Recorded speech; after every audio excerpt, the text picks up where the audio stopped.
Now proudly coming up on our 24th year of service to the worldwide amateur radio community, we are This Week in Amateur Radio, your all-amateur radio and technology news magazine and bulletin service of the air.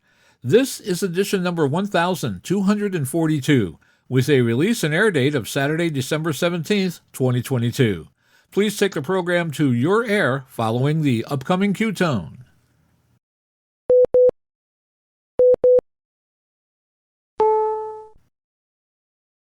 It is time for another tour through the atmosphere. We are This Week in Amateur Radio, proudly coming up on our 24th year of weekly service to the amateur radio community all around the world. Here are the stories for release around the earth as we come to air with edition number 1242 of This Week in Amateur Radio. New section managers are appointed, and incumbent section managers will continue new terms all beginning in April 2023. The deadline for the 2023 ARRL Foundation Scholarship Program is coming up on January 4th, 2023. NASA has determined that a micrometeoroid hit is suspected after a major coolant leak from the Soyuz capsule is vented into space. We will have all the details. Amateur radio helps rescue a lost hiker in New Hampshire. A vintage Gate BC-1T commercial broadcast transmitter contributes to the amateur bands to the transatlantic tests. SAQ, the Alexanderson alternator at Grimeton Station, will transmit a special Christmas Eve message. And a documentary, simply entitled Ham, is presented on Montana Public Television. We will tell you all about it and how you can see it in this week's report. These headline stories will come to you in a moment along with this week's special features. We'll get a report from Bruce Page, KK5DO, and an update from AMSAT and what's new with all of those amateur satellites in orbit. Our technology reporter, Leo Laporte, W6TWT, will tell us everything you need to know about routers and what he calls internet background radiation. And we will hear all about his love of old-fashioned keyboards. Australia's own Onno Benshoff, VK6FLAB, will present a segment he calls Morse is Dead. Long live Morse, as Onno believes he has invented a new way to learn Morse code. Our own amateur radio historian Bill Continelli, W2XOY, returns with another edition of the Ancient Amateur Archives. This week, Bill takes us back to November 15th, 1945. That's the date amateurs are allowed back on the air, at least on a portion of the amateur bands, and that was also the first year of our brand new 50 to 54 megacycle 6-meter band, and it was amateurs' first encounter with TVI, television interference. Our tower climbing and antenna master, Greg Stoddard, KF9MP, keeps his feet on the ground again this week as he presents part 3 of his series called On the Rails, using your radios while taking a trip aboard a train. We will have our 4th Christmas segment this week, hosted by Bill Continelli, W2XOY. You're going to want to stay tuned for that. And we will have a special interview with Kay Savitz, K6KJN, the Internet Archive's Program Manager of Special Collections and curator of the Internet Archive's new digital library of amateur radio and communications. That and a lot more is all straight ahead as North America's premier amateur radio and technology news magazine and bulletin service, This Week in Amateur Radio, takes to the air right now. Reporting from our headquarters studio here in beautiful downtown Albany, New York, where we have yet survived another edition of Snowmageddon, I'm George, W2XBS. And reporting from the newsroom in Half Moon, New York, I'm Terry Saunders, N1KIN. Reporting live in my basement in Glenmont, New York, just outside the capital of Albany, this is Bob, W3BOO. Boo Radio. And reporting from our news bureau in Rochester, New York, along the southern shore of Lake Ontario, where winter does seem to have finally arrived, I'm Dave Wilson, WA2HOY. And reporting from our amateur radio station in the Catskill Mountains of upstate New York, where we're still digging out of 6 inches of heavy, wet snow, and the dipole antenna needs a little work because of that. I'm Don Hulick, K2ATJ. And reporting from a snowy Troy, New York news bureau, I'm Eric, KD2, RJX. And reporting from our news bureau in Fayetteville, Arkansas, where we're being told that we have a 30% chance of a white Christmas this year, I'm Will Rogers, K5WLR. It's gonna be interesting. And now with this week's lead story, here is Terry Saunders, N1KIN.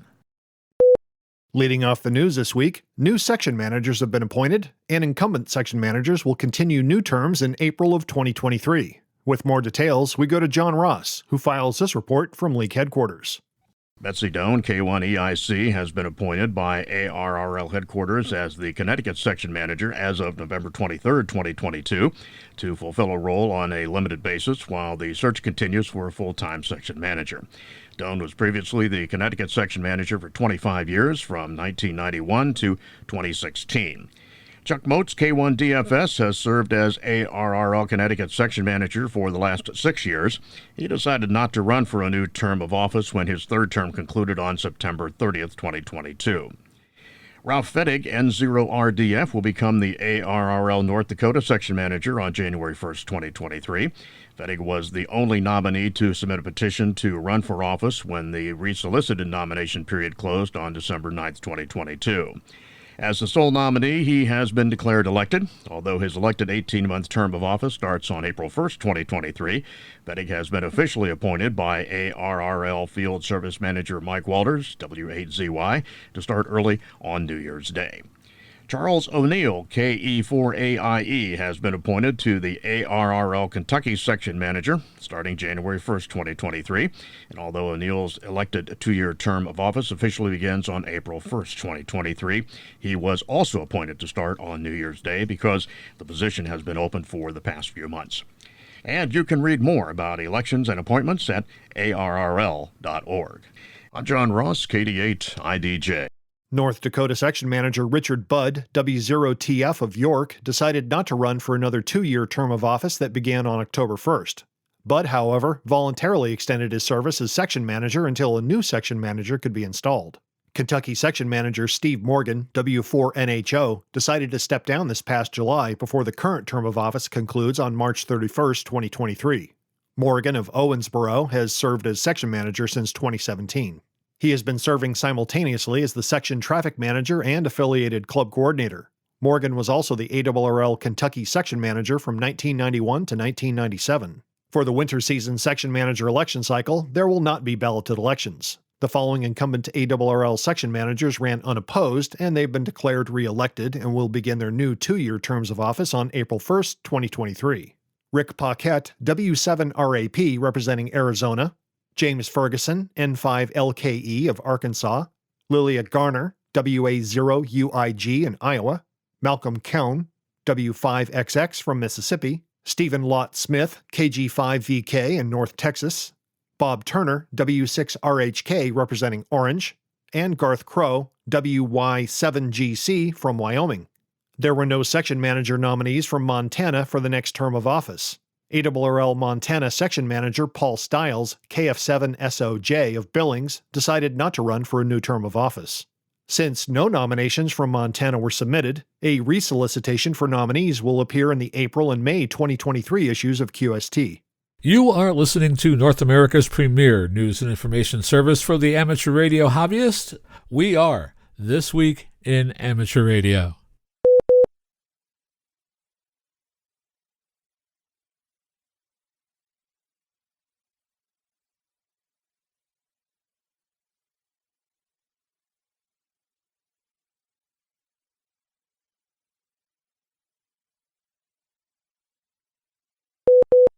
The application deadline for the 2023 ARRL Foundation Scholarship Program is January 4th, 2023 at 12 p.m. Eastern Time. With more details, we go to John Ross, KD8IDJ, reporting from League headquarters. More than 100 scholarships ranging from $500 to $25,000 will be awarded in 2023 to radio amateurs who are pursuing higher education. While the terms of each scholarship may vary, many of the awards may be applied to tuition, books, fees, and other educational expenses. Applicants must be active FCC-licensed amateur radio operators. Active foreign amateur radio operators are eligible for scholarships established by Amateur Radio Digital Communications, ARDC, and are administered by the ARRL Foundation. Every applicant must submit a completed online application by the deadline. The ARRL Foundation will be utilizing the same scholarship management platform for 2023 scholarships as it used for 2022 scholarships. Transcripts and additional required documents must be submitted with the online application and not emailed separately. Some scholarships require additional documents, such as a letter of recommendation from a sitting officer of an ARRL-affiliated club. Applications without accompanying transcripts and additional required documents will not be considered. In 2022, there were 139 foundation scholarships awarded, totaling $921,250. Additional information and a link to the application can be found at www.arrl.org/scholarships-program. I'm John Ross, KD8 IDJ.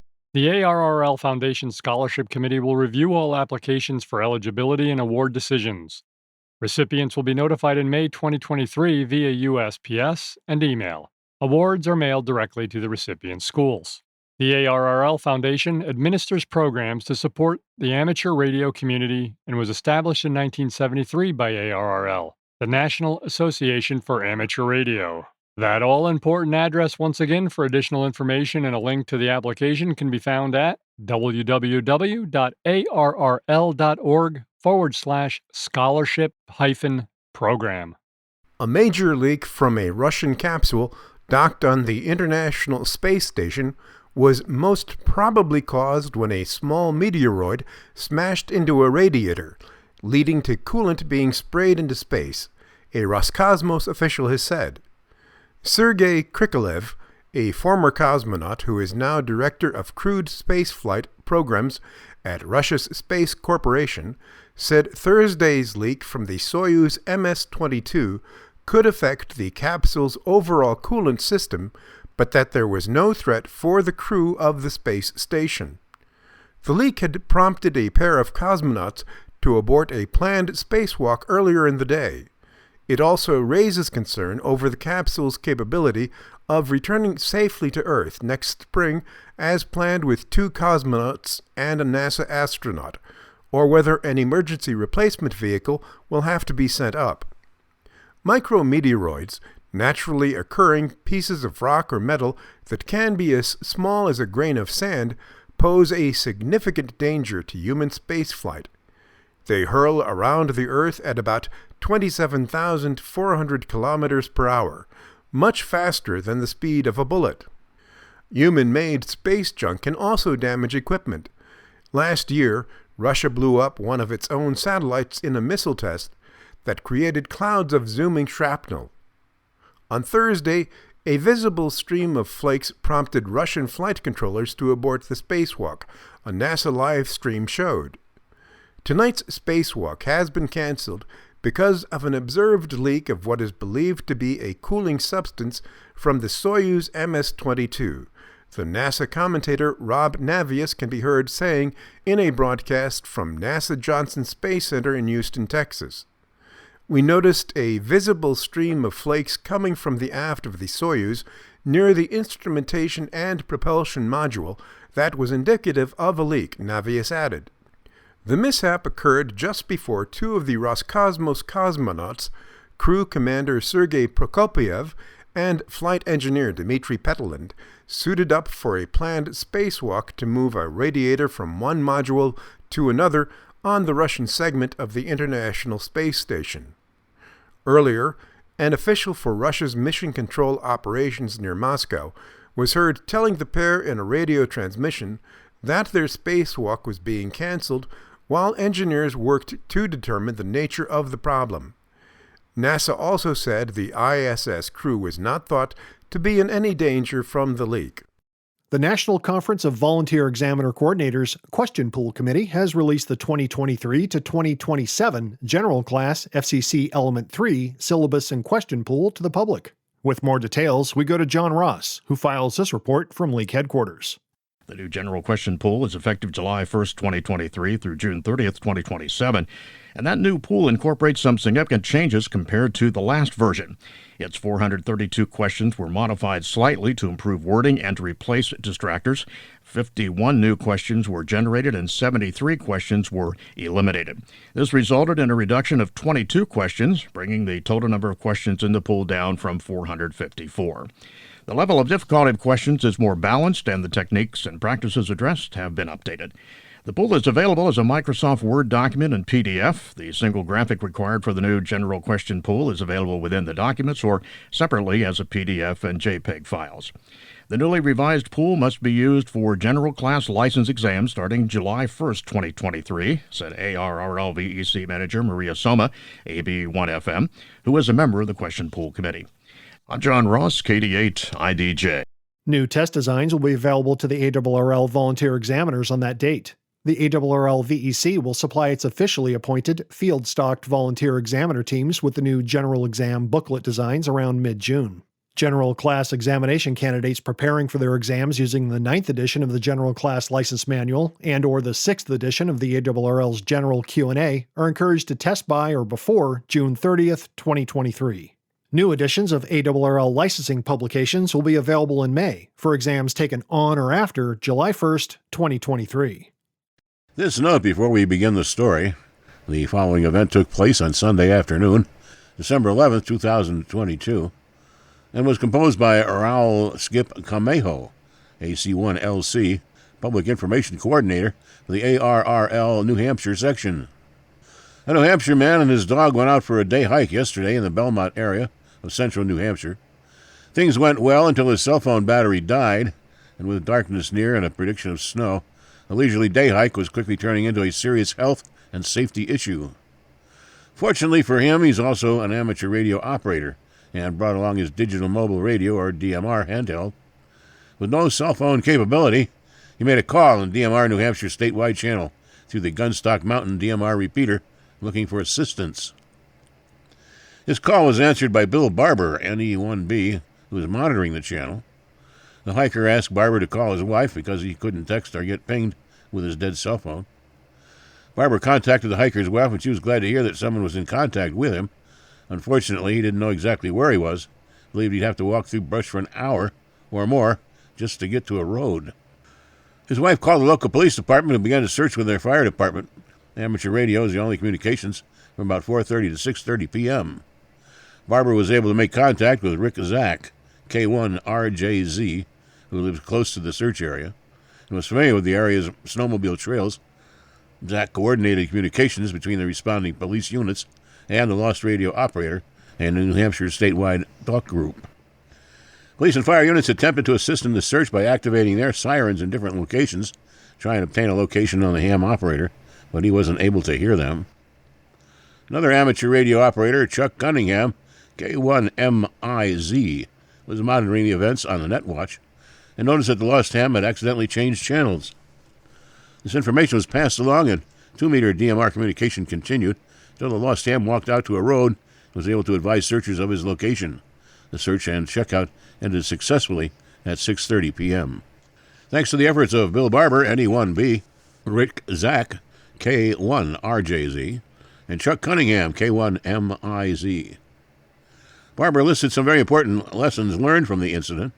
Radio batteries last longer on DMR radios than in the analog mode. Even his wife had trouble with her cell phone coverage at home. And monitor your local state DMR channels to help others nearby. You may wish to program in 146.520 FM next to your state channel for signal strength direction for finding and when you're out in the repeater range.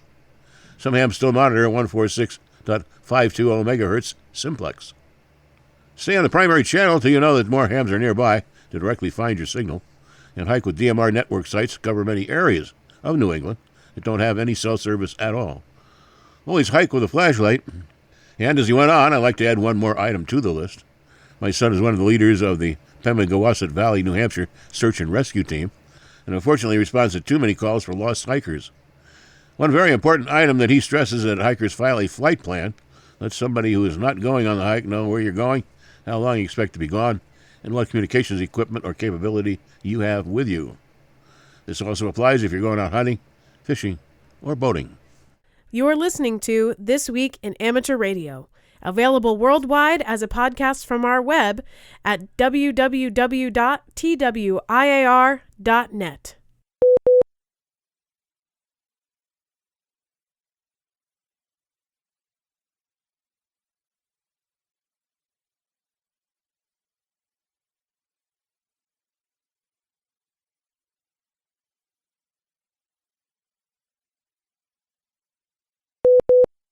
Listeners around the world tune in regularly to WWV and WWVH, the radio station of the National Institute of Standards and Technology, for various voice announcements, including the time. Now the United States government agency hopes qualified engineers will tune into an important job opening it has for an engineering position based in Hawaii.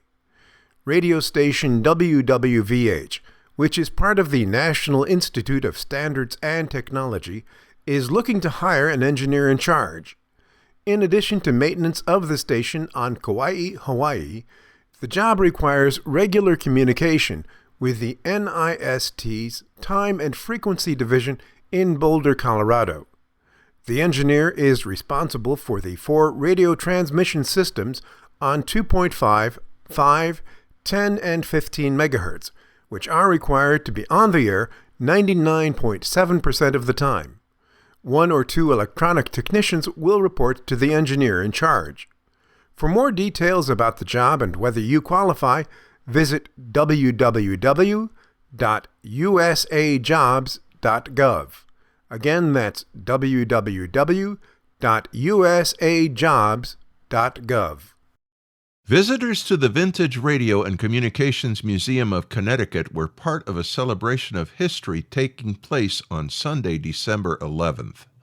They watched and heard as Bob Allison, WB1GCM, got on the air using a repurposed Gates BC1T commercial transmitter using the call sign W1VCM/1BCG for AM operation on 75 meters.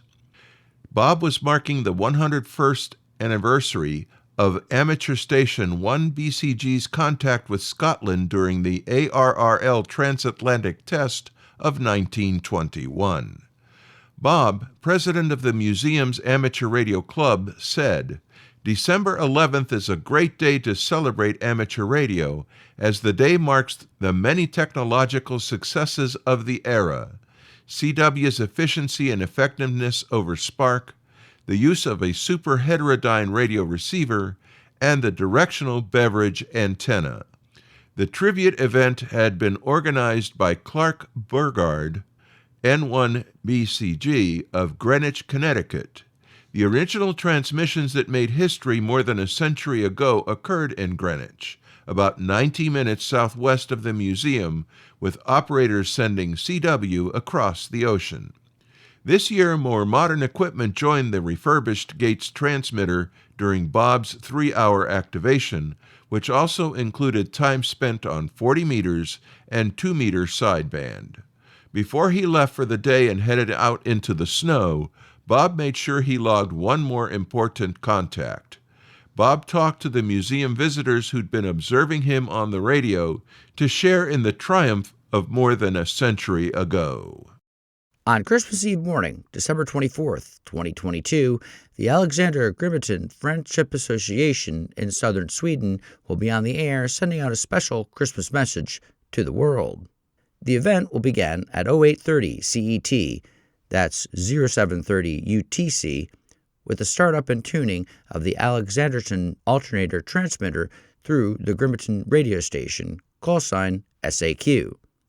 The transmission will begin at 0900 CET or 0800 UTC with a 98-year-old 200-kilowatt Alexanderson alternator on 17.2 kHz CW.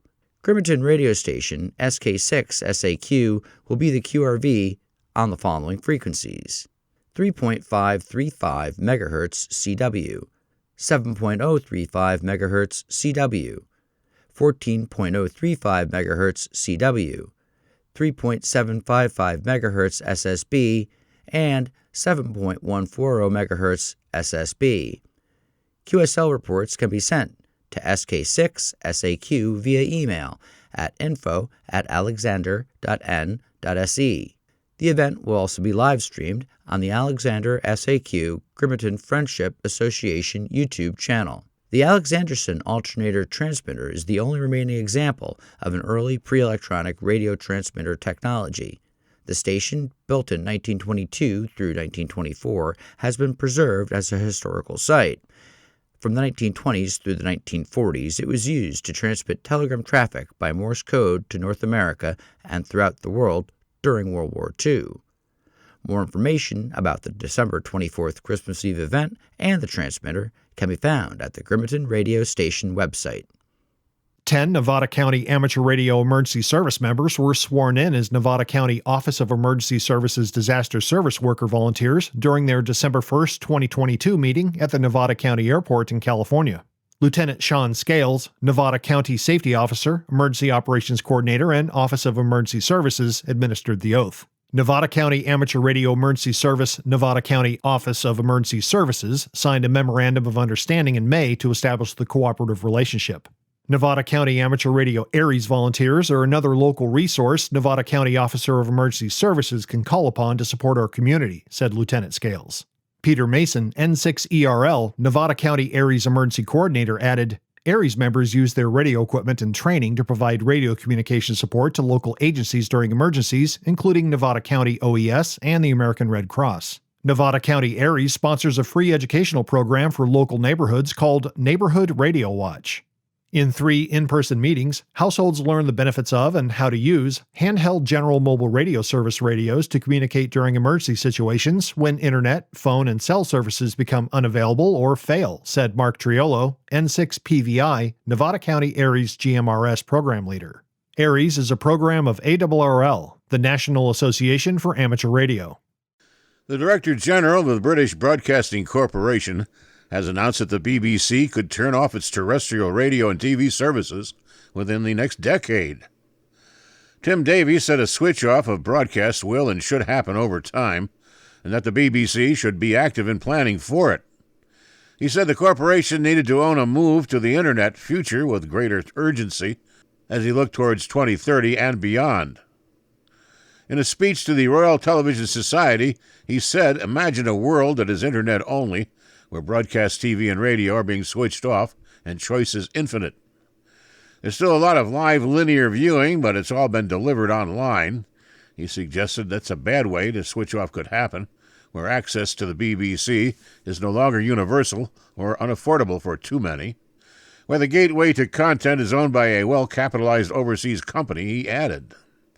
In order to avoid this, the country must close gaps and guarantee accessibility for all, he said, describing efforts by the government to improve access to fixed-line broadband and 5G or 4G as critical. The Director General also called for serious public service investment if it's to compete with international rivals in the coming years. Mr. Davies said the BBC needs more money to support its world service and to avoid further cuts. Some 382 jobs at the service, often regarded as a source of soft power for the UK, are being lost as part of a plan to move to the digital aid offering, with Arabic and Persian radio services among those closing. He said plans to discuss the issue with the Foreign, Commonwealth and Development Office and warned that Russia and China are investing hundreds of millions of dollars in state-backed services. We have a choice to make, he added. The BBC has said that due to a freeze in the license fee and inflation, it faces a £400 million funding gap by 2026 and 2027 and must make savings. He and Mr. Davies said UK media are in a period of real jeopardy with a life-threatening challenge to the local media and the cultural and social benefits they provide. The threat is not about if there's a choice, it's about the scope of future choices and the future factors that shape it, he added. During the speech, Davies prescribed a blueprint for what the media market of the next decade could look at. He said, as we look towards the 2030s, we're open-minded about the future of funding mechanics. But as we're clear that's critical, we'll need a universal solution that fuels UK public service growth, not stifles it, while offering audiences outstanding value. Of course, the latest settlement did include the increased debt facility for BBC studios, which was welcome. Alongside commercial plans, they'll keep cutting costs to invest and attract more partner investment, as well as the latest deal that they announced with Disney on Doctor Who. But under the most ambitious scenarios, it will not change the need for serious public service investment. Earlier this year, former Culture Secretary Nadine Dorries announced the license fee would be frozen at £159 for the next 2 years. She said she wanted to find new funding models for the current deal expires in 2027, as it's completely outdated. The new minister, Michelle Donlon, said this week it was impossible to sustain the BBC on its current finance fee model, confirming she plans to continue the government's review into the annual charge. Mr. Davies said the BBC, politicians, regulators, and wider industry must work together to leave a legacy of a thriving world-leading UK media market, or accept on our watch a slow decline. We pause for stations along the network to identify. We are This Week in Amateur Radio, your amateur radio and technology news magazine of the air, available as a podcast on iTunes, Google Play, iHeartMedia, and Spotify.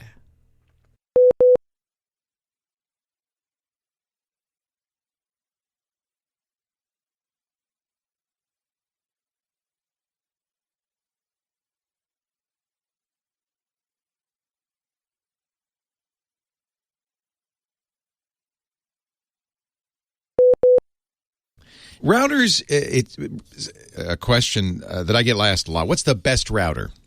And it's kind of like saying, what's the best computer? I mean, there isn't a best computer. There's a best computer for you. There's a best router for you, but it's for you. And so there's no blanket. I can't say with a blanket recommendation that, oh, well, everyone should just get this and be done with it. I wish I could. That'd be a lot easier. But really, as always, you kind of have to ask some questions about how you're going to use it. What your issues are, why you want a new router, what Wi-Fi issues you have. There are a couple of basic things you must have, in my opinion, in a router. And if your router doesn't currently have this, you should get a new router probably.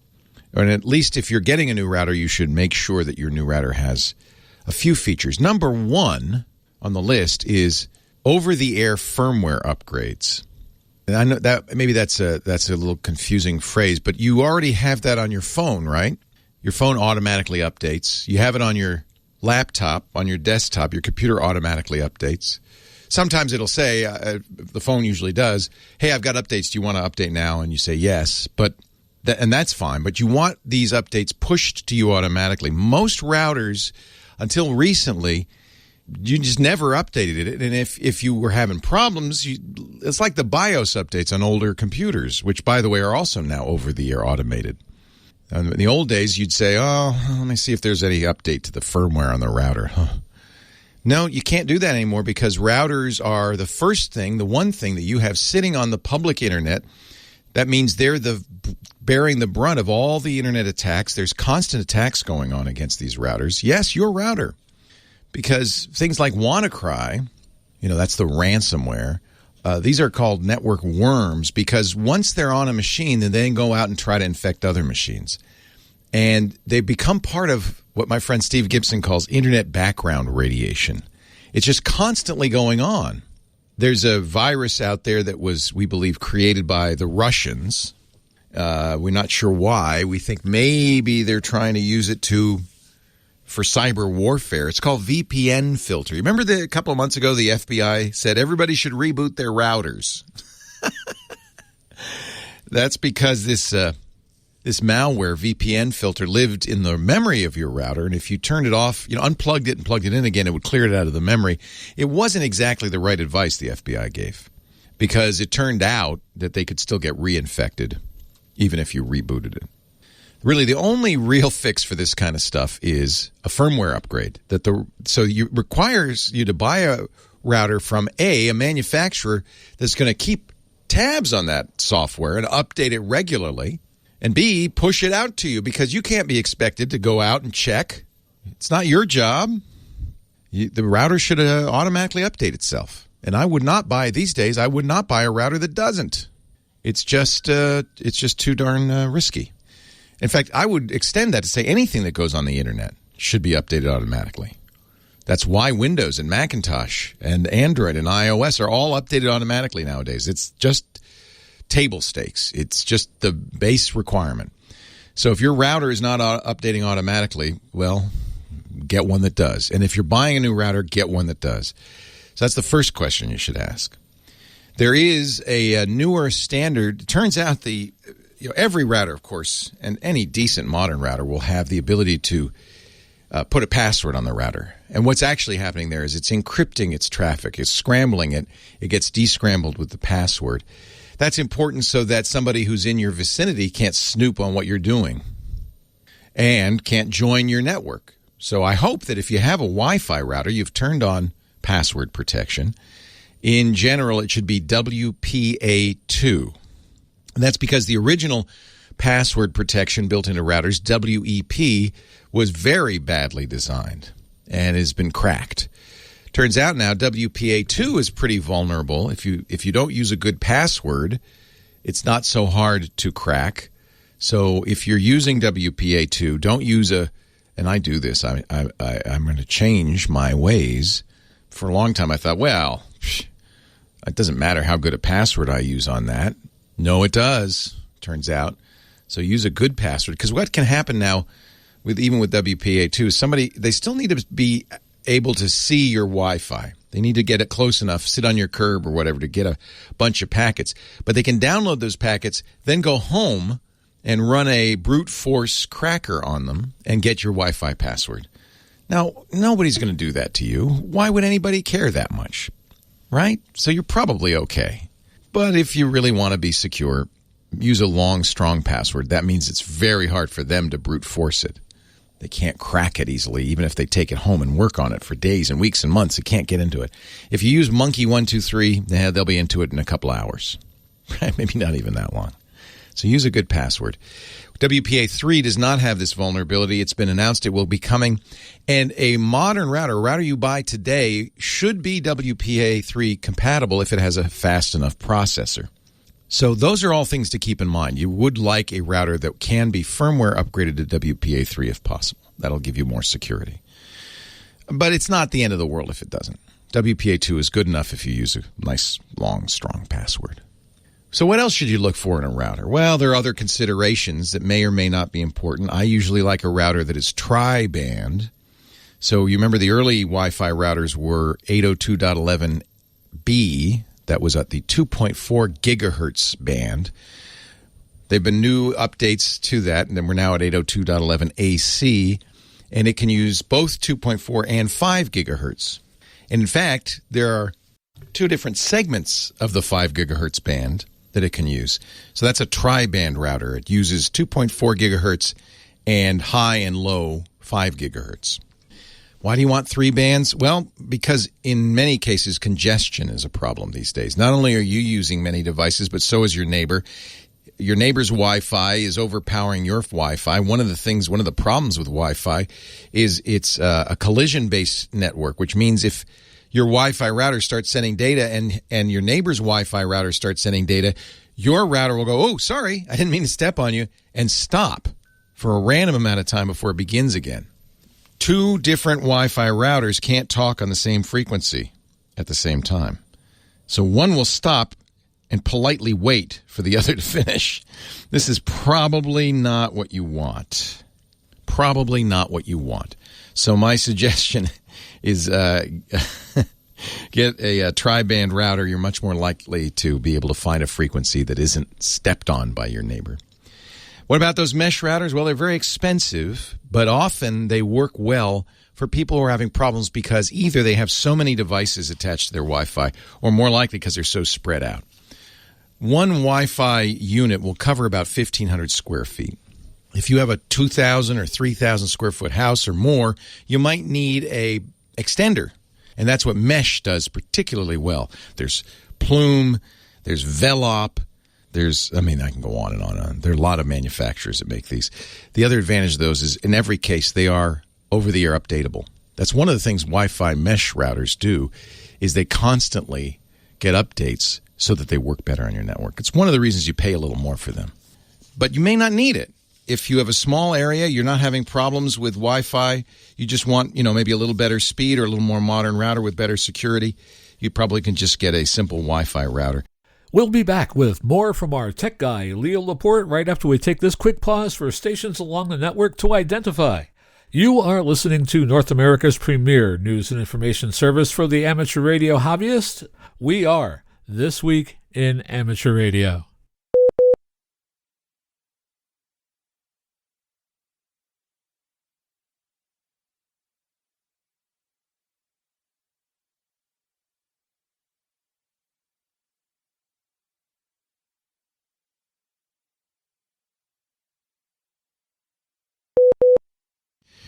Look at this thing. I have in my hands a piece of history. One of the things about technology that's generally the case, they called it Moore's Law, really, right? Gordon Moore, one of the founders of Intel, said that what he said literally was, what did he say? The density of transistors on a processor, on a chip, would double every 18 months. That's what he said. But it's often translated into the power of a chip. The capabilities of a chip would double every 18 months. And that's roughly the same.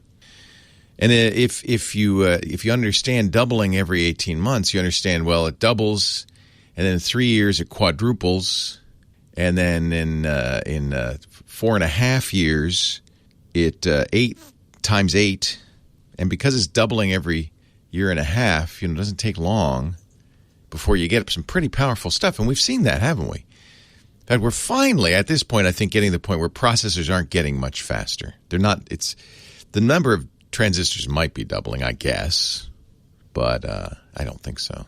We got the point now where there's so much density on the processor, you can't get much more dense. So in general, though, what that means is things get faster and cheaper, lower power. I mean, it's kind of a miracle. It's the miracle of the microcosm, as George Gilder said. And it's what's powered Silicon Valley. And yet there are some things that don't follow that rule, physical things. Like, I don't know, keyboards. Screens have gotten better, haven't they? Oh, yeah. You can't use a screen. 5-year-old, I was looking at an old Apple Macintosh Air, MacBook Air. And that screen is not what Apple calls a retina display. It's not a very high resolution. And you can see it's like blurry. It looks like it's a little out of focus. And then you use one of the more modern high-resolution displays, PC or Mac, and you go, yeah, that's crisp. You watch TV now on a 4K HDR screen. It's like, wow, that looks real. So screens have gotten a lot better. But there's another input device you use, something you use every time you use a computer that has gotten worse. And I think everybody agrees they've gotten worse. Keyboards. And Apple's the worst. Apple's keyboards are horrible. So I did a strange thing the other day. I went to a website called clickykeyboards.com, and I bought a 28-year-old keyboard. It's an IBM M series keyboard that are widely considered by keyboard connoisseurs to be among the best, not maybe the best. The predecessor to the M was the F series that some say were better, but they have an odd layout. This is the 104 modern keyboard layout, so that's good. It was, I guess, for an IBM PC, right? The thing's heavy. Thing's like almost 6 pounds. It's bulky. It's a beast. And it uses this key technology that looks medieval. It's what they call a buckling spring keyboard. And so under each key, there's literally a spring that as you depress it, it compresses like a spring normally would until it gets to the point where it can't compress anymore, and it goes doing. It's jumps sideways. You've seen springs do that. You press it, and it goes doing. Well, normally that's a defect, right? But in this keyboard, that's what it's supposed to do. When it springs sideways, this little hip check, it closes the switch and the key is typed. It buckles, a buckling key. Now, we've come up with, everybody seems to think, a better system since then. Most keyboards nowadays have a rubber dome that you press. This makes much more sense. I don't know who thought up this buckling key. Is a very strange technology. The rubber dome, it makes sense. You press the key, the dome compresses like a little air bubble, and it closes the switch, and that's the keystroke. They're softer, they last a long time. You can have less travel, which is important because we're making computers thinner and thinner. But you get to the point sometimes where it gets too thin. Somebody said, I think it was Casey Johnston, she hates the new Macintosh keyboards, that Apple's suffering from design anorexia.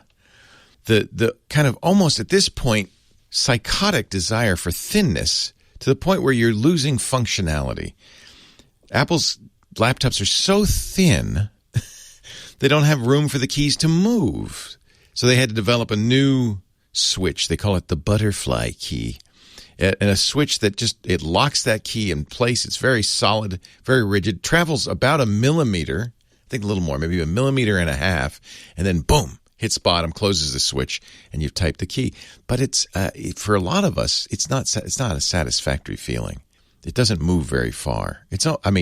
You could compare that to typing on an iPad where you're typing on glass where there's no motion. That's even worse, right? It's hard to be accurate. You want a little feedback. You want to know that your finger has depressed a key. Something's happened. Maybe a nice solid chunk. That's, for us old school types. Now, if you ever used a typewriter, it's even worse, right?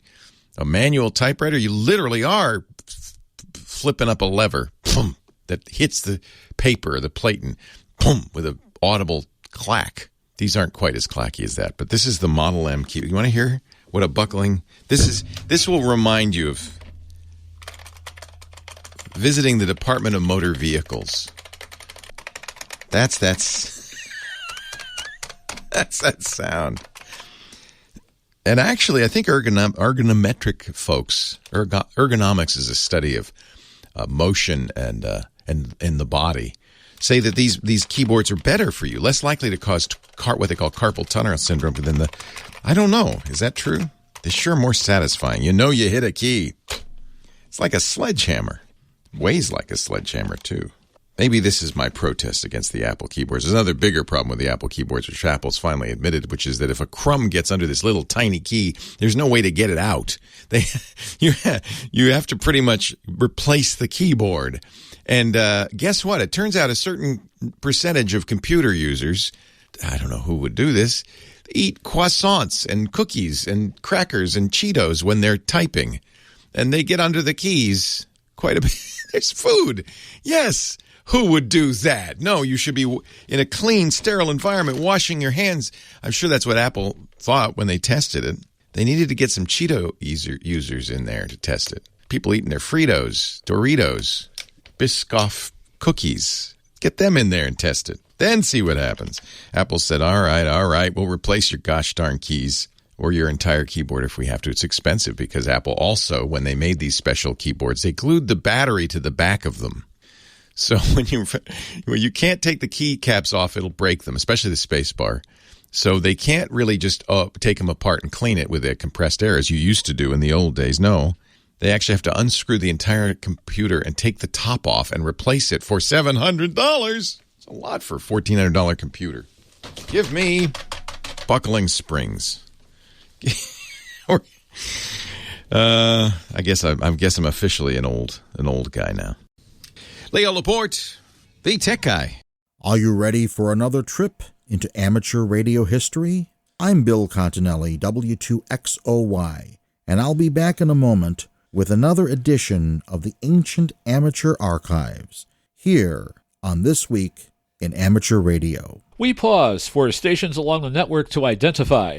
We are This Week in Amateur Radio, your amateur radio and technology news magazine of the air, available online at www.twiar.net.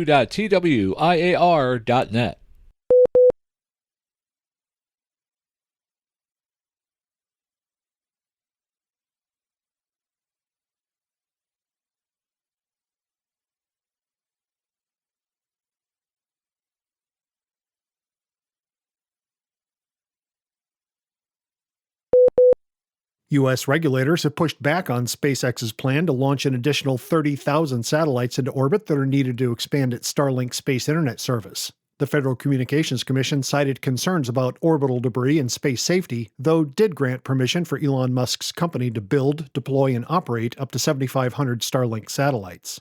SpaceX's Starlink, a fast-growing network of more than 3,500 satellites in low Earth orbit, has tens of thousands of users in the United States so far, with consumers paying at least $599 for a user terminal and $110 a month for service. The FCC approved the Starlink operation. SpaceX plans to deploy up to 4,425 first-generation satellites and has already launched more than 3,300. SpaceX has sought approval to operate a network of 29,988 satellites to be known as its second-generation or Gen 2 Starlink constellation to beam internet to areas with little or no internet access. Our action will allow SpaceX to begin deployment of Gen 2 Starlink, which will bring next-generation satellite broadband to Americans nationwide, the FCC said in its approval order, adding it will enable worldwide satellite broadband service, helping to close the digital divide on a global scale. The FCC said its decision will protect other satellite and terrestrial operators from harmful interference and maintain a safe space environment, and protect spectrum and orbital resources for future use. In August, a U.S. appeals court upheld the 2021 decision of the FCC to approve a SpaceX plan to deploy some Starlink satellites at a lower Earth orbit than planned as part of its push to offer space-based broadband internet. In September, SpaceX challenged the FCC decision to deny it $885.5 million in rural broadband subsidies. FCC Chairwoman Jessica Rosenworcel said in August, Starlink's technology has real promise, but that it could not meet the program's requirements, citing data that showed a steady decline in speeds over the past year and casting the service's price as too steep for consumers. NASA has also raised concerns about space safety surrounding SpaceX's Starlink constellation. In a 5-page letter submitted to the FCC earlier this year, the U.S. Space Agency warned of the potential for a significant increase in the frequency of conjunction events and possible impacts to NASA's science and human spaceflight missions. And now, with this week's edition of the Ancient Amateur Archives, here's Bill Continelli, W2XOY. November 15th, 1945. The day that amateurs had waited for ever since December 7th, 1941. Finally, after 3 years and 11 months of wartime radio silence, amateurs were allowed back on the air. Granted, we didn't have everything back yet. The initial authorization allowed amateur operations on 10 meters from 28 through 29.7 megacycles, 5 meters from 56 to 60 megacycles, and the new 2-meter band at 144 through 148 megacycles. And there were restrictions on these limited frequencies.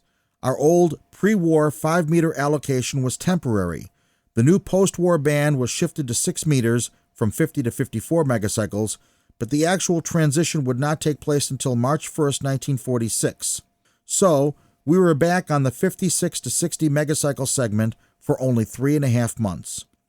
On the new 2-meter band, the frequencies from 146.5 through 148 megacycles were unavailable within a 50-mile radius of Washington, D.C. and Seattle, Washington. The military was still using these frequencies, as well as our 160, 80, 40, and 20-meter HF bands. The military also occupied our new UHF and microwave allocations. It would be months, maybe a year or more, before the armed forces would fully vacate our bands and return them to us. But amateurs didn't care. Unlike 1919, when there was open hostility to us by the military and the threat of our elimination, the post-World War II armed forces, as well as the FCC, were fully aware of the tremendous assistance that amateurs had given throughout the war, and they were eager to give us back our frequencies. The ARRL was working closely with the FCC and the military to get our bands back. One band, however, was apparently not coming back. Our 160-meter band, the birthplace of our post-1912 operations, was fully occupied by the military with its new Loran radio navigation system. The armed services and the FCC made it clear that this segment was to remain for the use of Loran. Over the years, the FCC obtained small concessions, a 25 kilocycle segment here and there, 25-watt power limitations, day and night restrictions, but from the 1940s right up until the early 1980s, our 160-meter band sounded like a huge, broad-banded buzzsaw as Loran completely dominated it. But this was a minor blot on the landscape as amateurs rushed to get back on the air. 10 meters was the band they went to first, and the 28 through 29.7 megacycle range became crowded with those making up for lost time. 2 meters was next, hams modified their old 2.5-meter equipment to operate on the new band, and soon the rushing sounds of the super regenerative receiver were everywhere. The more adventurous were trying out something called FM. 5 meters was quiet. Since the band was available for only 105 days, many hams spent that time converting their rigs to the new 6-meter band. On March 1st, 1946, our old 5-meter band died, and the new 50 to 54 megacycle segment was born. Also on that date, to compensate the amateurs for the loss of 29.7 to 30 megacycles, we were given an 11-meter band at 27 megacycles. That's right, the present-day CB band was once an amateur allocation. By May 1946, we had our 80 and 75-meter allocations back. We also had a temporary allocation from 235 to 240 megacycles, which would soon be shifted down to 220 to 225 megacycles. On November 2, 1946, the FCC finally released our 40 and 20-meter bands. By the end of 1946, we had our full HF spectrum back, 80 and 75 meters, 40 meters, which was CW only, 20, 11, and 10 meters.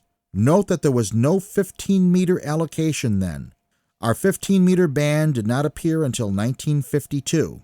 The military restrictions on our 2-meter band were lifted in June of 1947, and except for 160 meters, the military was off of our bands.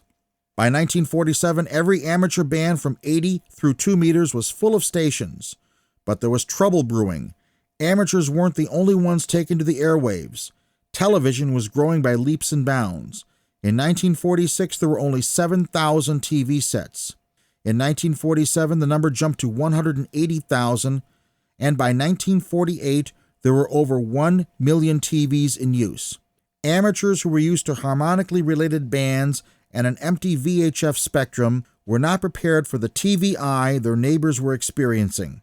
A typical unshielded amateur transmitter operating on 14, 28, or 50 megacycles could wipe out all the TVs in the neighborhood.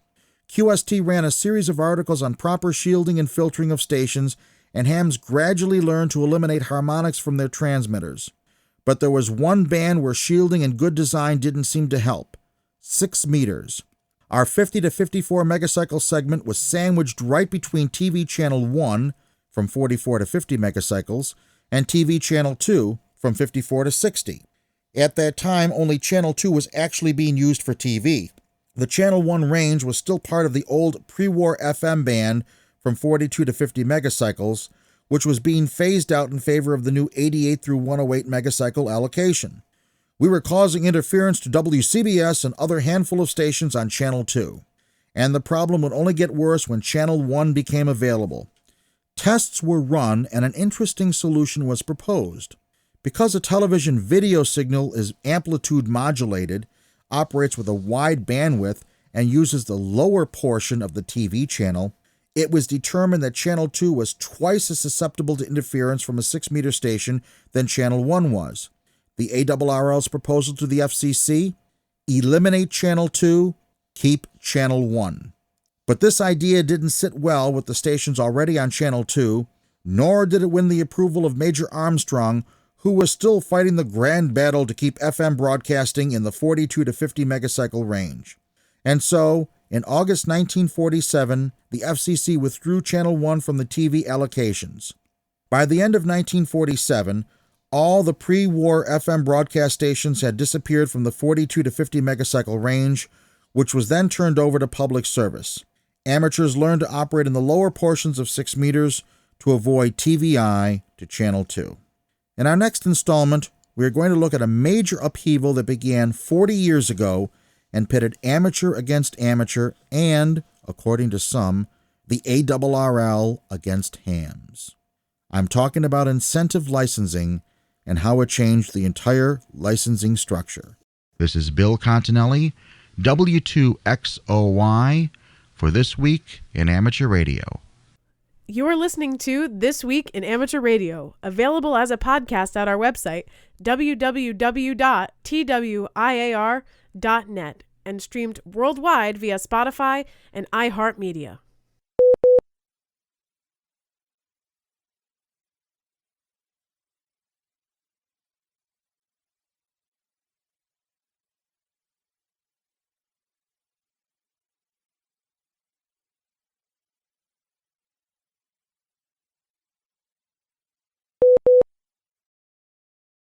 And now, an exclusive from This Week in Amateur Radio. In the spirit of the holidays, we present A Ham's Night Before Christmas, yet another corruption of Clement Clark Moore's classic Christmas tale, this time distorted by Gary Pierce, KN4AQ, and the Raleigh Amateur Radio Society, Raleigh, North Carolina. 'Twas the night before Christmas, and all through 2 meters, not a signal was keying up any repeaters. The antennas reached up from the tower quite high to catch the weak signals that bounced from the sky. The children, Tech Pluses, took their HTs to bed and dreamed of the day they'd be extras instead. Mom put on her headphones, I plugged in the key, and we tuned 40 meters for that rare ZK3. When the meter was pegged by a signal with power, it smoked a small diode, and I swear shook the tower. Mom yanked off her phones, and with all she could muster, logged a spot of the signal on the DX packet cluster. While I ran to the window and peered up at the sky to see what could generate RF that high. It was way in the distance, but the moon made it gleam, a flying sleigh with an 8-element beam, and a little old driver who looked slightly mean, so I thought for a moment that it might be Wayne Green. But no, it was Santa, the Santa of hams, on a mission this Christmas to clean up the bands. He circled the tower, then stopped in his track, and he slid down the coax right into the shack. While Mom and I hid behind the stacks of CQ, this Santa of hamming knew just what to do. He cleared off the shack desk of paper and parts and filled out all my late QSLs for a start. He ran copper braid, took a steel rod and pounded it into the earth till the station was grounded. He tightened loose fittings, resoldered connections, cranked down modulation, installed lightning protection. He neutralized tubes in my linear amp. Never worked right before. Now it works like a champ. A new low-pass filter cleaned up the TV. He corrected the settings in my TNC. He repaired the computer that would not compute, and he backed up the hard drive and got it to boot. Then he reached really deep in that bag that he brought, and he pulled out a big box. A new rig, I thought? A new Kenwood? An ICOM? A Yaesu for me? If he thought I'd been bad, it might be QRP. Yes! The ultimate station! How could I deserve this? Could it be all those hours that I worked public service? He hooked it all up, and in record time quickly worked 100 countries, all down on 160. I should have been happy it was my call he sent, but the cards and the postage would cost 2 months' rent. He made final adjustments and left a card by the key to Gary from Santa Claus, 73. Then he grabbed his HT, looked me straight in the eye, punched a code on the pad, and was gone. No goodbye. I ran back to the station, and the pile-up was big, but a card from St. Nick would be worth my new rig. Oh, too late, for his final came over the air. It was copied all over, it was heard everywhere. The ham Santa exclaimed, "What a ham might expect! Merry Christmas to all, and to all good DX." The preceding was copyrighted 1996 by Gary Pierce, KN4AQ. This is Bill Continelli, W2XOY, for This Week in Amateur Radio. Happy Holidays. Foundations of Amateur Radio. One of the oldest means of electronic messaging is Morse code. Developed by Alfred Vail and Samuel Morse and sent for the first time on the 24th of May 1844, Morse code changed the way we communicate. For nearly a century it was required to become a licensed radio amateur, until in 2003 the International Telecommunications Union, or ITU, left it to the discretion of individual countries to decide if a budding amateur needed to demonstrate their ability to send and receive in Morse. With that decision, many thought that the end of Morse code was only a matter of time. They were wrong. Turns out that the use and progress of Morse code continues at a surprising rate. Searching for scholarly articles on the subject, you'll discover that it's used for communication by quadriplegics, for information exchange between IoT or Internet of Things devices, as a way to secure information combining DNA and Morse code, as a method for gesture recognition, as a research tool for psychologists interested in learning methodologies, for training neural nets, for REM sleep research, and plenty more.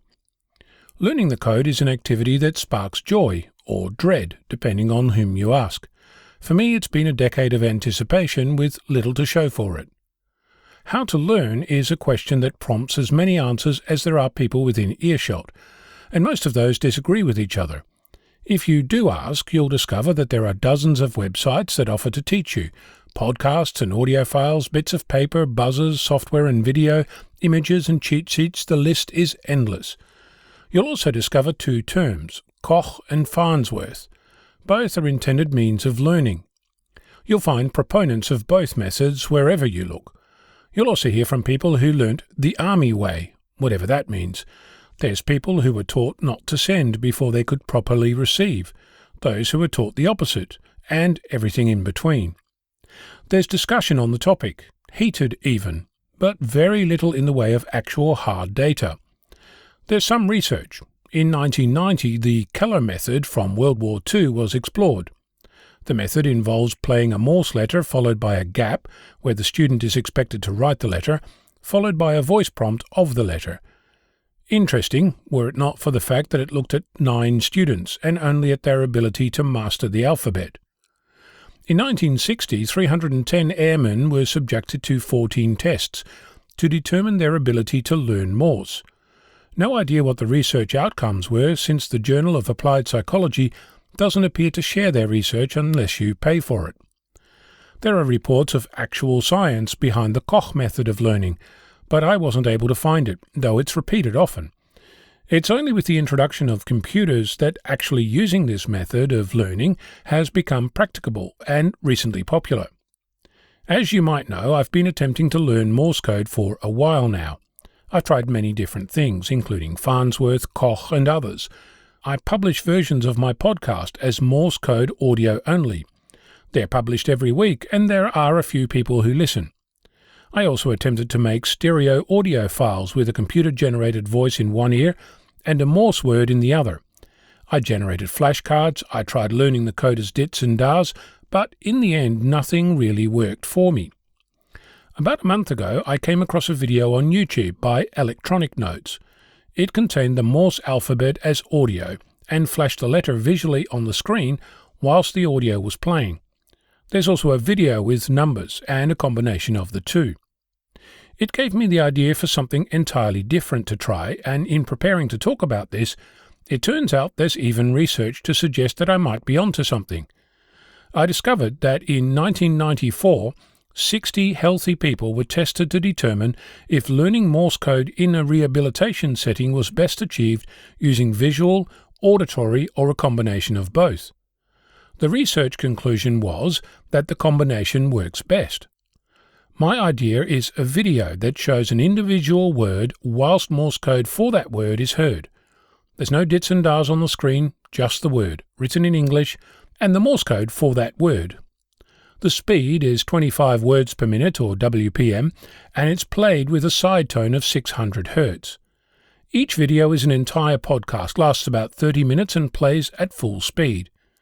I'm already beginning to notice that some words sound like a sound blob in much the same way as when I learnt a new language, so I'm hopeful that this will finally get me on my way. It's early days and the video channel is an experiment, so please comment to share your thoughts on the experience. Who knows, I might have introduced a new way to learn. Now all we need is some research to compare it to other methods. Koch, Keller, Farnsworth and Ono. Hi. You'll be able to find this article on YouTube too. Morse is dead. Long live Morse. I'm Ono, Victor Kilo 6, Foxtrot Lima, Alpha Bravo. We pause for stations along the network to identify. We are This Week in Amateur Radio, available as a direct download on our website at www.twiar.net.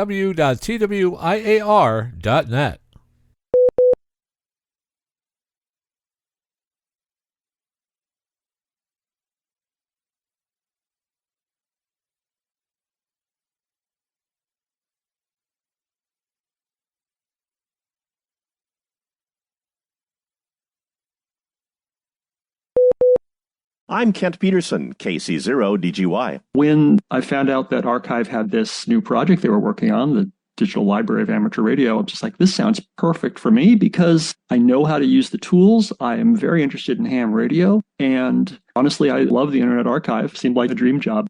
The thoughts of Kay Savitz, K6 KJN, Internet Archives Program Manager, Special Collections. Rains Hap-Holly, KC9RP, spoke with this new addition to the Internet Archive. This is a project of the Internet Archive, which is a nonprofit online library, which has been around for more than 25 years. The Internet Archive is probably best known for the Wayback Machine, which is a tool that lets you see websites that don't exist anymore, or websites, what they used to say or what they used to look like. But the Internet Archive is much more than that. It's an online digital library that has more than 100 petabytes of information of all sorts. They got a grant from ARDC, the Amateur Radio Digital Communications Foundation, that supports ham radio activities all around the world.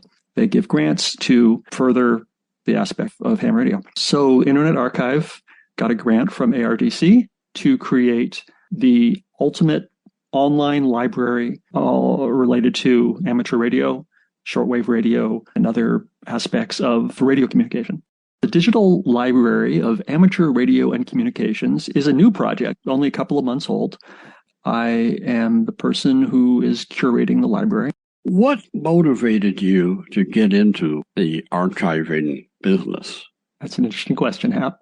I have been archiving things for many years. One of my hobbies is old 8-bit Atari computers, and I have been interviewing people and archiving software and other information about these old computers for many years. And in doing that, I learned how to do it. I learned how to find people, how to use the Internet Archive and upload lots and lots of information.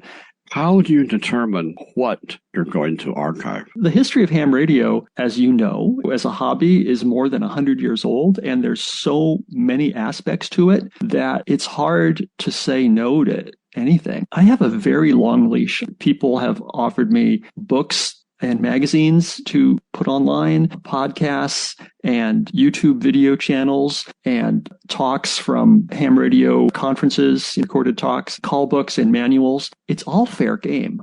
Pretty much the only time I say no is if we already have something. The Internet Archive has high-speed scanners that can scan books in very little time without harming the books. Say you have a shelf full of ham radio books that you don't need anymore. You can donate them to Internet Archive. They are shipped to our scanning center in Fort Wayne, Indiana, where they are scanned and then kept by the Internet Archive. And then the digital versions of those books go online. And it works like a library. If we have one copy of a book, then we make one copy available online. And if we have two copies, then two people can read it simultaneously. You check it out to read in your web browser, just like a traditional public library works. In answer to your question, how do I choose? If it's a book that we don't have yet, and it's about ham radio or shortwave or even CB, and it seems interesting, I'll accept it and we'll get it put online. How are you funded? The ARDC Foundation, it's a private foundation, and they gave a significant grant to fund this project. How much audio do you have in your library? That's a really great question. I'm not sure I have the answer to that. First of all, your rain reports, as we speak, they are uploading, and I'm uploading the episodes from 2004 to 2019, and that is about 800 episodes. So we haven't even gotten into the 90s and early 2000s. So I'm sure you have more than 1,000 episodes. So how much audio do we have? We have a lot of podcasts. I've been working on getting a lot of podcasts, some of which are still being produced and some of which are out of print, as you were, kind of legacy podcasts. So far, I've uploaded maybe, not including your stuff, maybe 2,000 episodes, and maybe they're an hour each. So that's a lot of audio. Most of them are spoken word in English. Some are in other languages. Some of the podcasts are in Morse code. If you want to practice your receiving code, there are entire podcasts that are nothing but dits and das for you to listen to. I know that you have QSO Today, Eric Druth for Z1UG's archives, and those are over 400-hour podcasts. Right. And there's Foundations of Amateur Radio is 388 episodes. What about Newsline? I don't have Amateur Radio Newsline yet. I want to. Trying to do these things and get permission and reach out and do these things the right way. Like I said, I've only been doing this a couple of months, and I haven't talked to anybody yet. Some people I reach out to and say, hey, would you like to be included in this library? And some people like you have reach out to me and say, hey, I've created this amazing resource, and do you want to include it? And I'll say, heck yes. If I were to drop dead tomorrow, my wife wouldn't necessarily know where the archives are. And the rainreport.com website, that costs a certain amount of money, and there's no point of her having to take that out of pocket if it's not being improved or added to. So that's when I thought, well, I'm 71. I don't know how much time I'll be around. Maybe I'll be around another 8, 10, 12 years, maybe 8, 10, 12 days. Who knows? No one is going to continue. And this is part of the problem, is there's so much of this stuff in ham radio that is done out of personal commitment as a volunteer activity. And when we are gone, who's going to do it? Probably nobody. I completely agree. None of us are going to live forever. So it's great to be able to take anything you create and put it on a structure that's going to last longer, like Internet Archive. And then even if you do last forever, websites don't. You forget to pay the bill, or you don't renew the domain name, or people lose interest in the hobby and move on to other things. And this is a way to make sure that the stuff that you've created or that your listeners have created, if they have their own books or podcasts or anything, lasts a long time. Some of the people I've talked to have YouTube video channels where they make ham radio related content there. And that's great. But I say to them, YouTube can take your channel down for any reason or for no reason at all. And then it's gone. Well, those people have chosen to put a backup at the Digital Library of Amateur Radio and Communications.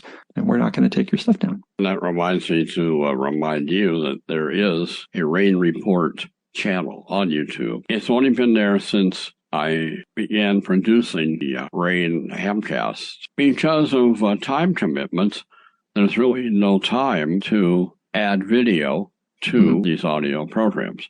But there are a few talks that I have that actually have video attached to them because they're from the QSO Today Virtual Ham Expo. So I get permission for those. That expo has agreed to let us mirror all of the videos that they're uploading to their YouTube channel as well. Who has the storage? The Internet Archive has the storage. They have more than 100 petabytes of information stored right now. They don't use the cloud. They don't use other services. They host it all themselves and back it up all themselves. Their main server is in San Francisco. They have an amazing office there in a building that used to be a church, and all the servers are in the back of the main church room near the pipe organ. 100 petabytes last time I was told the number. How many terabytes is that? It's 1,000 terabytes in a petabyte. It's a lot of storage. How far back do your archives go, and what are some of the archives that have gotten more readership or listenership than others? One of the very first things that someone donated to me was a pile of Aviation Wireless News magazines, which was this magazine about the newfangled field of aviation and also the newfangled field of radio. These are some very old magazines from the early 1920s. One of the things that people, I think, are most excited about is we have a complete archive of 73 magazine, which you can read online or even download the PDFs of those. Before he died, Wayne Green donated his entire collection of 73 magazines to the archive, and they're all scanned and online. So that's pretty cool. We also have club newsletters from around the world. Ham radio clubs have said that we can archive their stuff. So we have material from many ham radio clubs in the United States, but also ones in the United Kingdom, a ham radio club in Malta, news bulletins from the South African Radio League. As you know, it's a worldwide hobby, and I'm trying to get representation of what people are doing through their newsletters from around the world. If people have newsletters that are already in digital format, that's fine. I can take the PDFs and get them online. That's super easy. And a few clubs I've talked to, they have their newsletters, sitting in file cabinets on paper because they were made in the 1950s, 1960s, 1970s, and they've never been scanned. In that case, Internet Archive can take those, we can borrow them, we can scan it all at no cost to your club and make the scans available at the online library. This has been a brief look at the Digital Library of Amateur Communications, DLARC, with Kay Savitz, K6 KJN, the Internet Archive's Special Collections Director. To see what's in the library as of now, visit archive.org/details/DLARC. Kay says it's growing, and it's not as organized as it will be. Kay is mainly focusing on gathering content at this point. Very 73 from Kent Peterson, KC0DGY. You are listening to North America's premier news and information service for the amateur radio hobbyist. We are This Week in Amateur Radio.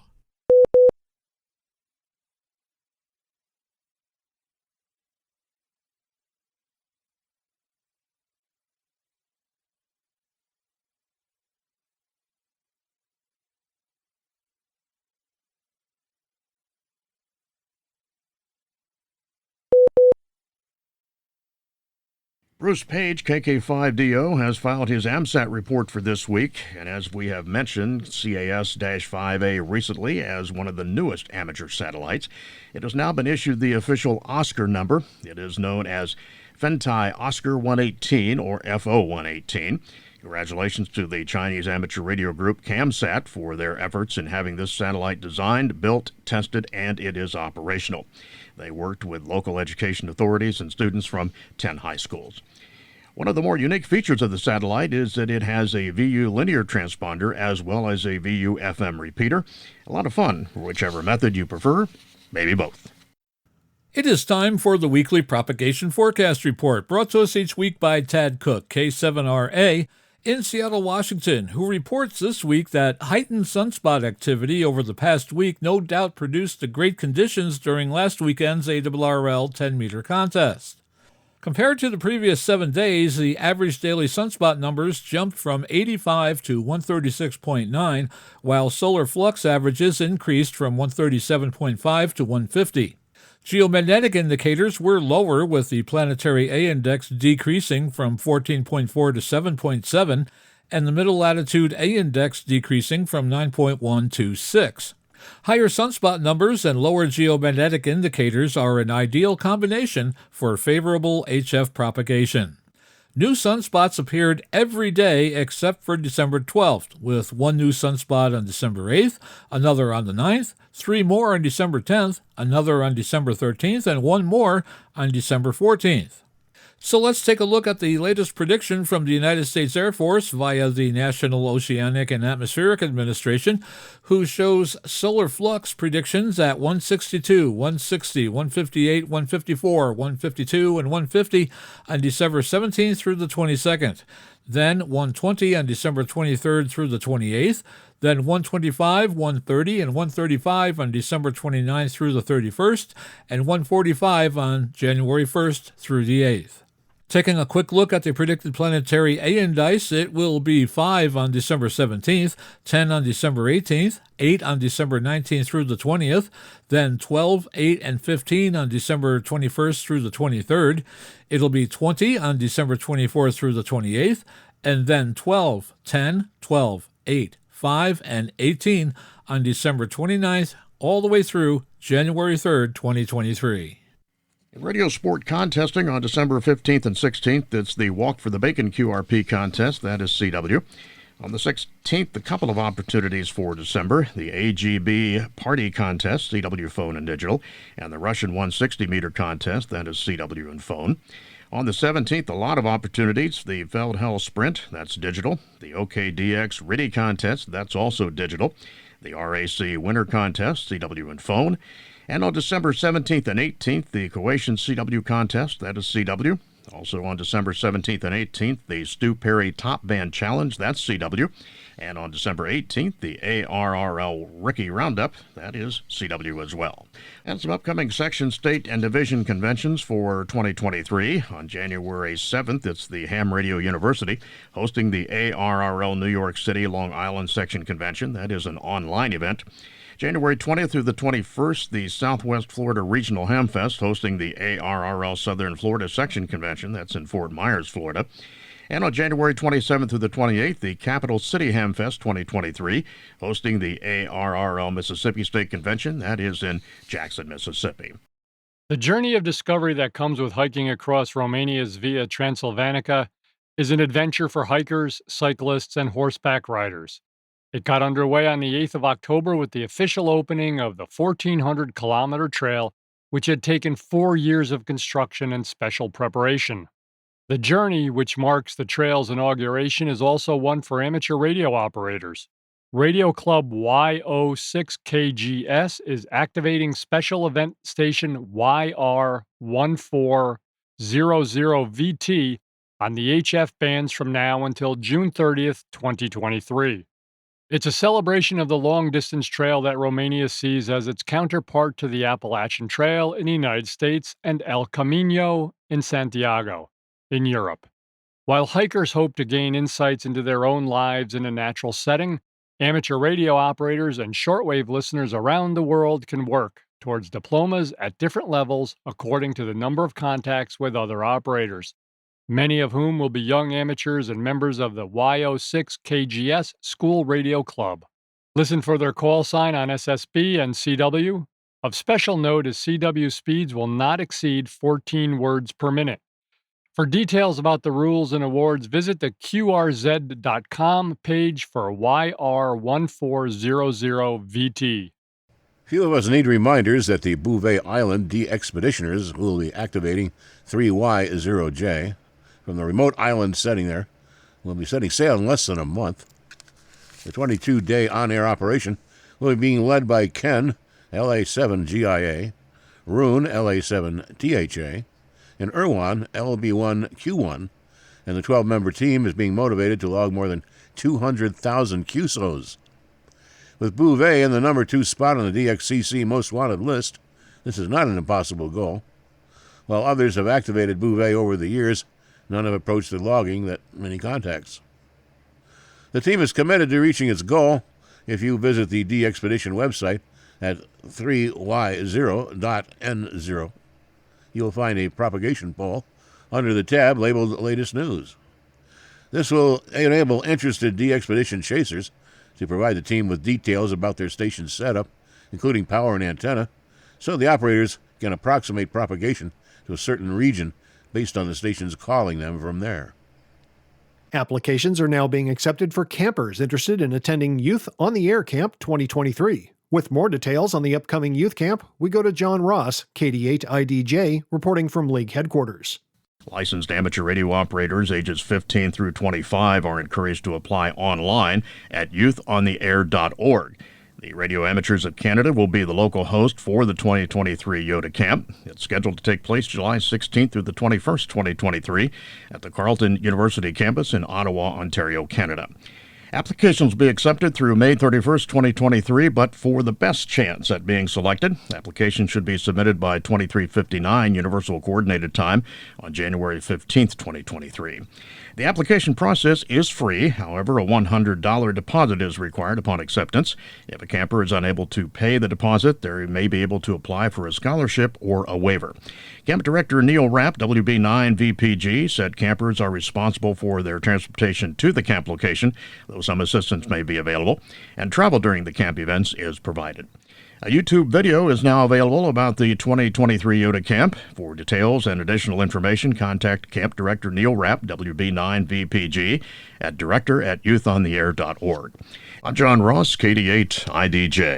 Campers will be selected by the working group and notified by February 1st. To encourage attendance from across the Americas, allocations for campers are being held open for various areas of North, Central, and South America. If countries do not use their allocation, or should someone with an allocation decline acceptance, those positions will be filled from the remaining pool of applicants. As this will be an ongoing process, everyone will not receive notification of acceptance at the same time. Preference will be given to first-time attendees. COVID-19 guidelines are still in effect and may have an impact on offering the camp. Currently, the outlook on offering the camp in July 2023 is positive. If the camp cannot be hosted or would need to be rescheduled, all applicants will be notified as soon as possible. Appropriate requirements on masking and vaccination statuses will be announced as needed. A YouTube video is now available about the 2023 Youth on the Air Camp. For details and additional information, contact the Camp Director, Neil Rapp, WB9VPG, at director@youthontheair.org. That email address again, director@youthontheair.org. Colonel Jerry Wellman, W7SAR, former ARRL Utah Section Emergency Coordinator, was recently named the National Volunteer Emergency Manager of the Year, the highest honor given to a volunteer emergency manager by the International Association of Emergency Managers. Wellman served as the Utah Wing Civil Air Patrol Commander from September 2009 to May 2013. He served as the Emergency Services Training Officer for the Salt Lake Senior Squadron and currently serves as the Phoenix Cadet Squadron's Assistant Officer for Communication and for Education and Training. At the award ceremony on November 14, 2022, Wellman was cited for being active in enhancing his own emergency management professional development while relentlessly contributing to his community. He taught emergency management communications classes in Arizona, Utah, and Colorado, and chaired the Kearns, Utah Metro Township Emergency Planning Commission. He also served on the Utah State Emergency Response Team and volunteered in the State Emergency Operations Center, contributing more than 150 days during the COVID-19 response and during floods, fires, and winter storms. He also served as an air operations coordinator on 3 search and rescue missions. Wellman was licensed in 1972 and holds an amateur extra class license. He is an ARRL Life member and a Life member of REACT International. More after a break on This Week in Amateur Radio.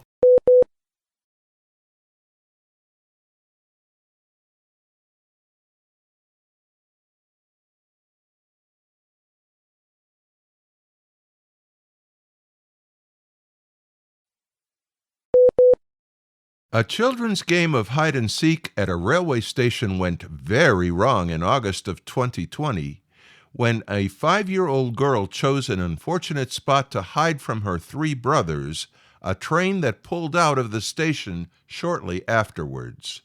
She was eventually able to disembark further down the line at the Kolkata railway station, but because she spoke only Hindi and not Bengali, she could only explain her situation with her tears when police found her crying at the station.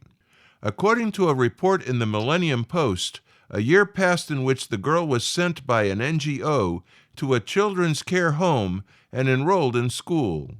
She gained fluency in Bengali and soon became an honor student in her class. Unable to track down her parents all this time, the administrators of the private home notified the West Bengal Radio Club of the girl's predicament, according to Ambarish Nag Biswas, VU2JFA.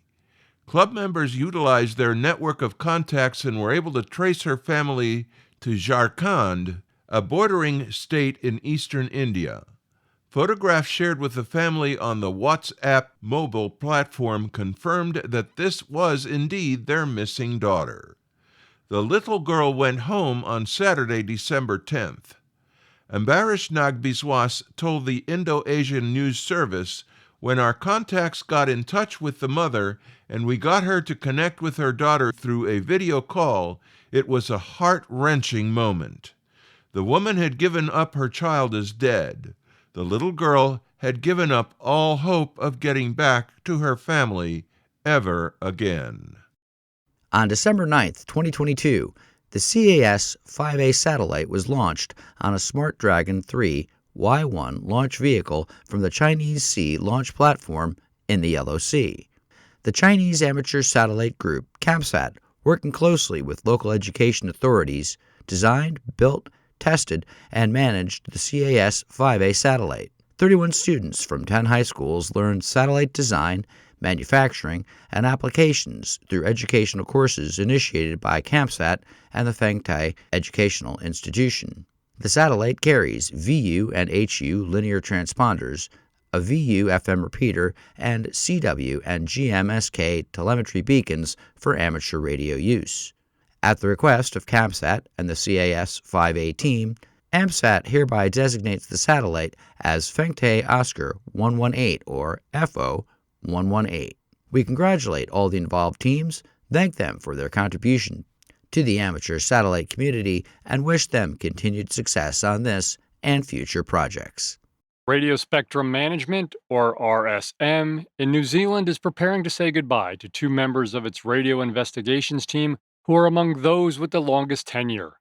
RSM has announced the retirement of Mike Baird and Grant Wheaton, who have both been part of the team since the early 1970s. RSM said that the pair's efforts have played a big role over the years in strengthening processes and technical abilities of the investigations groups. In addition to following up on reports of radio frequency interference, RSM manages the radio spectrum in New Zealand, handles licensing rules, and oversees compliance and enforcement of the Radio Communication Act of 1989. It is part of the Ministry of Business, Innovation, and Employment. I'm Greg Stoddard, KF9MP on the rails, reporting for This Week in Amateur Radio. This past winter, I took a very nice 3-day trip on a long-distance train and brought along 2 HTs, one of which could do APRS, so hams I knew were able to track some of my progress online as we crossed the western United States. The long-distance passenger trains in the western U.S. travel through some very remote areas of the country with no hint of cellular coverage and no FM voice repeaters either, but I was able to get some distant APRS stations, and my route could still be tracked by relatives I was going to see in Chicago by watching for me on aprs.fi online. Even in western Texas, near the little town of Marfa, home of the famous Marfa Lights, I could still get APRS coverage. I think the added height of the 2-story tall cars used in the western U.S. was a definite plus on signal coverage. Those tall passenger cars put the horizon way far out, much more so than driving in a car. I did give some thought to trying to work some CW on 20 meters during the trip, but trying to transmit QRP on a compromised antenna from within a grounded stainless steel car that doubles as a noisemaker on HF, I decided not to even bother, but I bet it'd still be possible. I'd like to hear from anyone who has been successful working HF from inside a sleeper car. On my tiny handheld HT, I put one band on whatever channel the crew was using and the other band on 146.52 simplex, and was surprised how much that frequency is used across the western USA, but I could not pin down our train crew to any particular channel. They seemed to change to whatever the nearest rail dispatch was using. Maybe I'm wrong on that. In some parts of the country where we used to have many rail lines stretching as far as you can see, today many of these lines are reduced to a single track or gone altogether. Problems arise with passenger service when a freight train stalls or breaks an airline on a stretch of single track, then nothing gets by, and the hours of delay can build and build. Bringing your 2-meter HT can mean you could be the only one on the train that knows why you're sitting by that one tree for 2 hours, not moving an inch. I've had more than one ham tell me they bought one of those cheap China-made HTs and programmed all 100 VHF rail channels and 14652 and brought it along rather than risk losing their $400 HT since the sleeper rooms don't lock if you're not inside them. This sounds like good advice. Each room has a 117-volt AC power outlet, so be sure to bring your HT charger and a short outlet strip to power things like your laptop and your GPS too.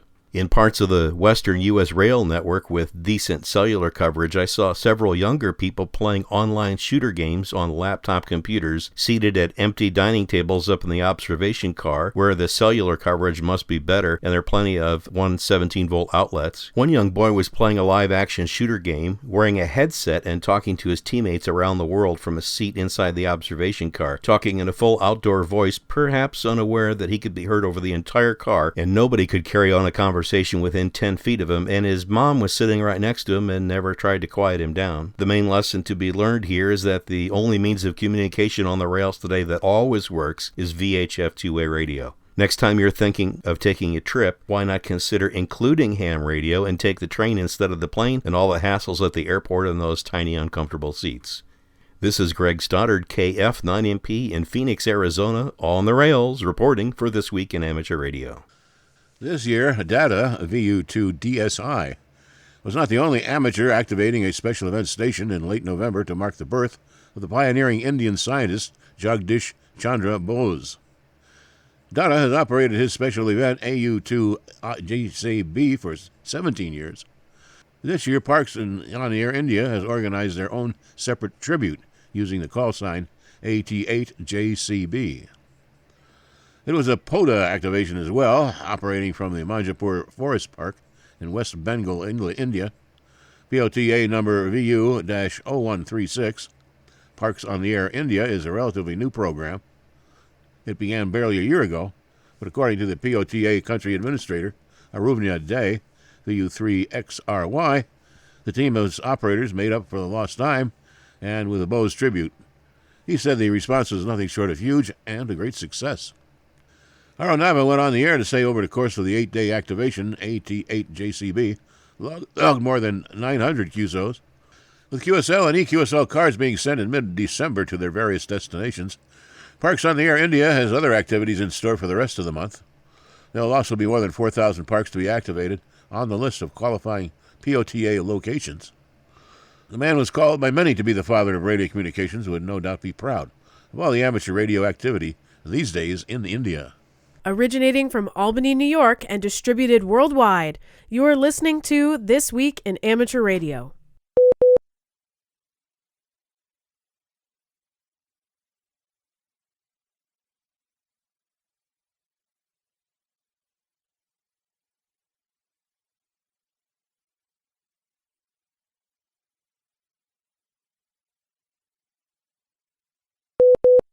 And bringing our newscast to a close this week is this story.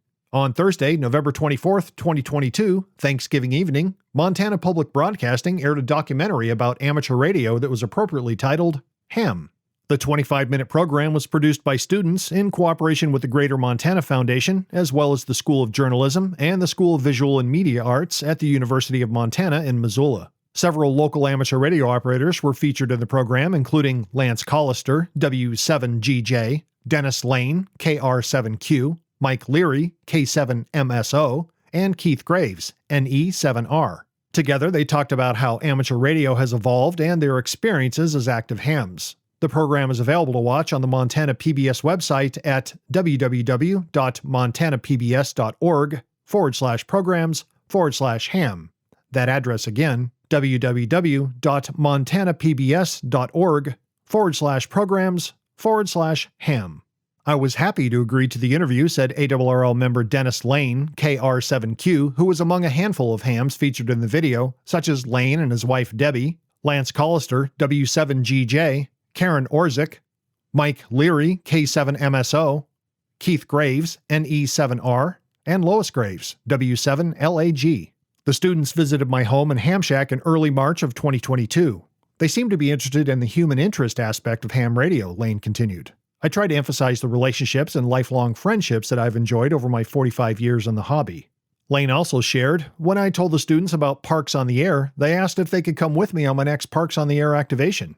I was happy to have them join me at Lee Metcalf National Wildlife Refuge in Stevensville. During the activation, Lane made radio contacts on both VHF and shortwave using an end-fed half-wave antenna. One of the first contacts I made was in Alaska. They seemed very excited about that. The University of Montana student film crew included Grace Walcott, Cal Bailey, Jared Bang, Carter Bernhardt, Julian Doucette, Maya Fleck, Marcia Haight, Natalie Verplogen, and Ryan Wiebusch.